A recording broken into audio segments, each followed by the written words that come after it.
Ayan, ito pa isa nating best buy ngayong 2026 summer. Ito yung ating waterproof bag. Ayan, tingnan mo. Ang ganda ng pagkakalagay sa strap. Ayan, hindi siya mismo dun nakatahi sa bag kasi para hindi mabutasan at hindi magkaroon ng leak. May ilalim ang kapal. Hindi ba ang ganda? 10 liters nga pala ito. Yung strap natin, ang ganda. Yung buckle niya, tama yung buckle. Halatang matibay yung plastic na ginamit. And na-try na namin ito kanina nung nag-island hopping kami. Nalubog siya sa tubig, hindi lumasa. May mga gamit tayo dyan sa loob na hindi dapat lumasa. Yan, testing natin. Ang kagandaan nito, hindi ito basta lumulubog, basta may hangin siya loob. Pero, may mga gamit tayo nakalagay dyan sa loob. Kahit lumubog mo siya, nakita mo ito yung pinaganuhan. Ang magkakaroon lang ng tubig dito, yung dulong-dulo. Pero yung mismong loob, hindi siya papasukin.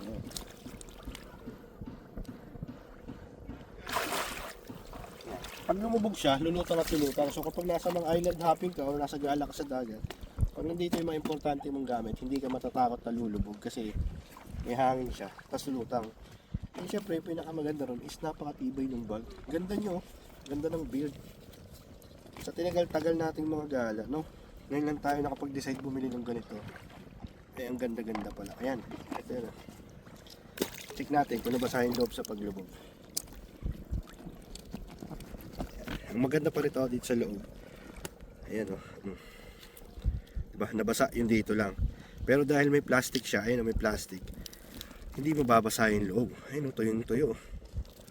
Meron pa kasi siyang plastic na inner dito na magpipigil bago pumasok yung tubig dun sa loob. Kaya sobrang ganda niya.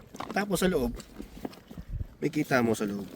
Ayun, meron pa siyang zipper na pocket. Ayun, isa sa loob, isa dito, tsaka isa dito. Bali dalawang inner pocket.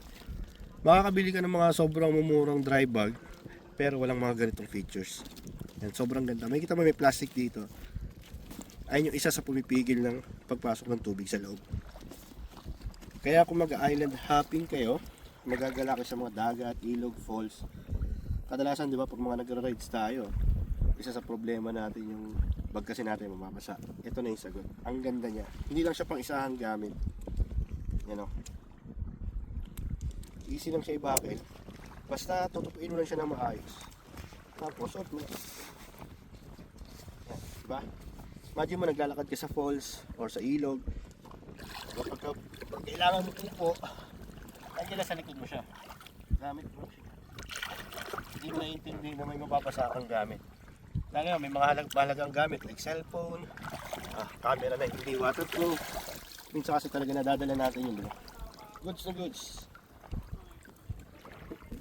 Kaya kung kailangan mo nito, ayan, ilalagay ko sa description ng video na to kung saan mo ito pwedeng ma-order. Kung wala sa description, check mo lang yung comment section. Ayan, ang ganda, di ba? May mga pagpipilian kang kulay nito. Ito kasi pinili ko dilaw dahil syempre mas madaling makita. So yun, check mo na lang yung description o yung comment. Explore, hustle, enjoy. Sa bawat kanto, bagong kwento, boy. Explore, hustle, enjoy. Trabaho't gala, sabay